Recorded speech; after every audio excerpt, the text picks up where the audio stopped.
welcome to another edition of You and Your Uke and another comparison video. This time two tenor ukuleles. Both of these tenors are extremely high-end tenors and they're both solid Koa instruments. So we're going to have a look at the Kamaka HF3 D2I and the aNueNue Koa Bird, and this is the 5K version of the Koa Bird, and I'll explain what those figures mean. We'll look, as we've done before, at the similarities between the two instruments and the differences, and obviously I'll play you some sound samples on each so you can have a listen and see what you think. I'm not really looking in this video to say whether one is better than another. That's kind of up to you to decide, I suppose, and I'm not expecting that thousands and thousands of people will look at this video and then dash out and buy one of these two instruments, because they are, as I say, very expensive instruments. With both of these you're looking at somewhere between about £2,800 and £3,200 in the UK. So we're talking serious money, but we are talking serious instruments as well, made by highly skilled craftsmen with the finest of materials. So let's press on and we'll look at the similarities between these instruments.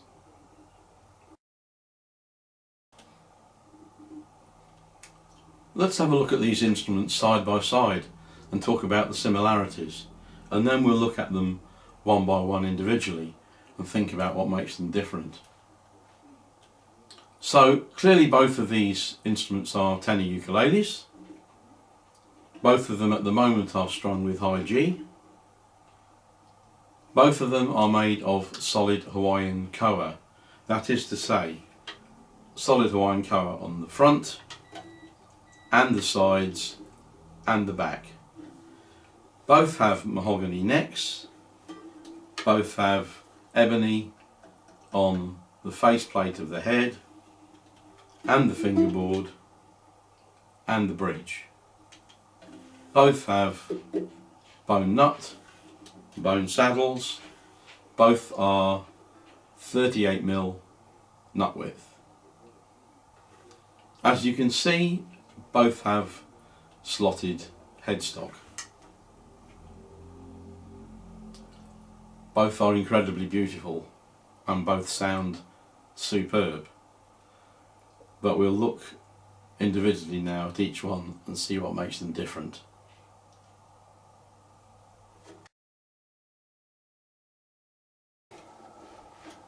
So let's take a closer look at the Kamaka. Here we are, the Kamaka HF3 D2I. As you can see, this is built from the most stunning piece of wood. It is absolutely beautiful. You can see the stripe and the figuring in that, and on the back.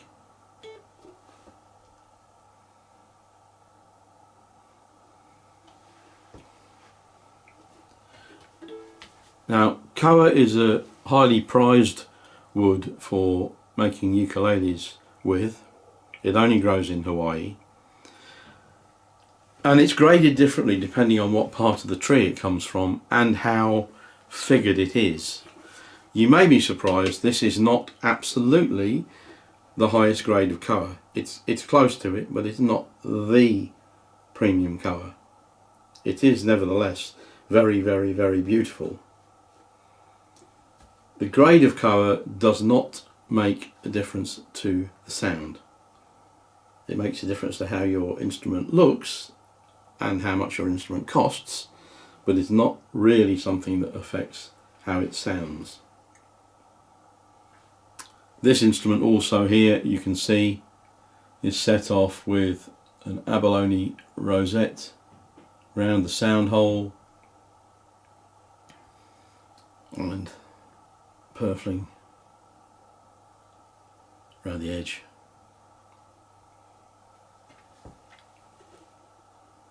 If we come on to the machine heads, which are the other difference that you can see between the two ukes that we're looking at, these are shallow machine heads, very good quality, very precise, very easy to use, hold tune superbly well.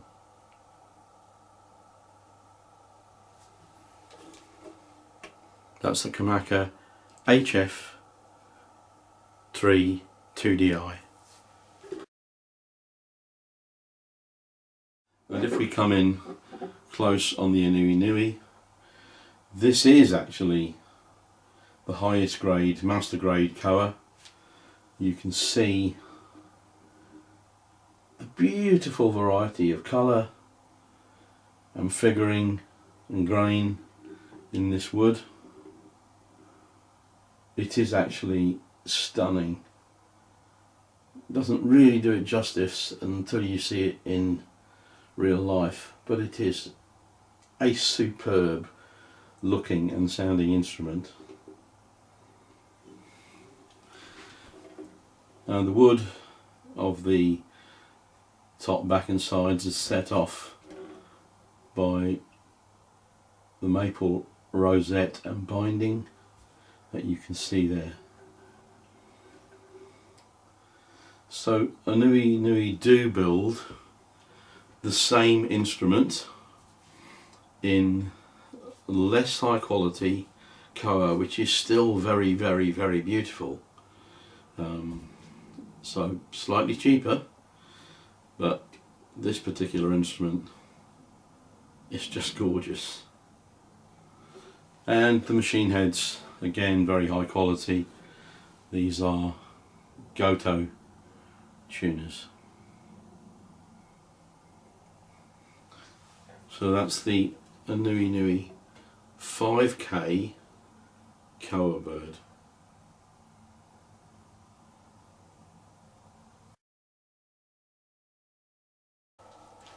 So those are the differences that you can see, but there are perhaps more important differences that you can't see. So I'm sure you're aware that when you come to having a solid tone wood instrument, then the front of your ukulele, the top, you want to be thin so it resonates. And to make that strong, then inside the ukulele you need that wood to be braced so that it holds its integrity. So the bracing on the Kamaka is a very traditional bracing. These are built the way they have been built for years and years and years and years and years in Hawaii. It's a very traditional instrument.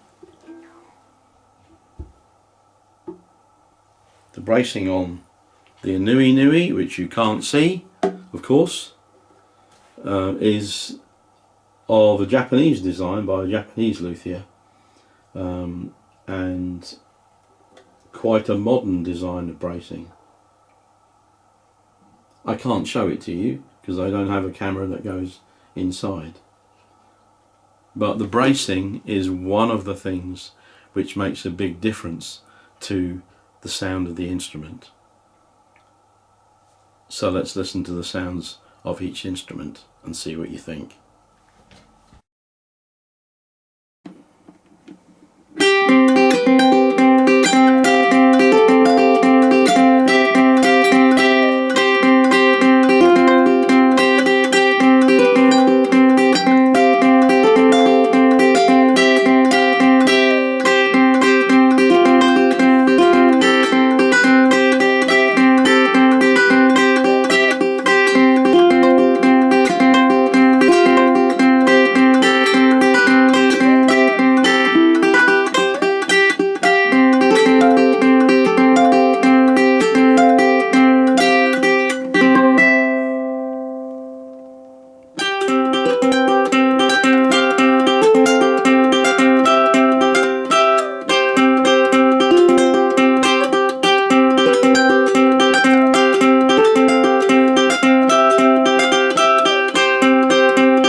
So that concludes our look at these two solid Koa tenor ukuleles.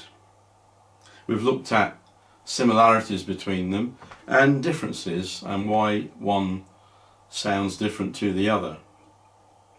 I'm not trying to suggest or infer in this video that one is better than the other. They are just different. They have different qualities and different beauties. Whoever owns one of these two instruments will be a very happy musician. They are absolutely stunning to look at, both of them. They sound fantastic and they are a delight to play. However, you don't need to spend this amount of money to get yourself a good uke, of course. There are many ukuleles that are lower priced than these, both solid instruments and laminate instruments that sound fantastic and look amazing. It gave us an opportunity today to spend a little bit of time together looking at these two, which are kind of at the top end of ukuleles before you get into handmade and custom made instruments that you would go to a luthier and get built or designed for you. So I hope something in this video has been of use to you. Keep enjoying playing. I will see you soon with something of interest. I'm not sure what. Okay, bye bye.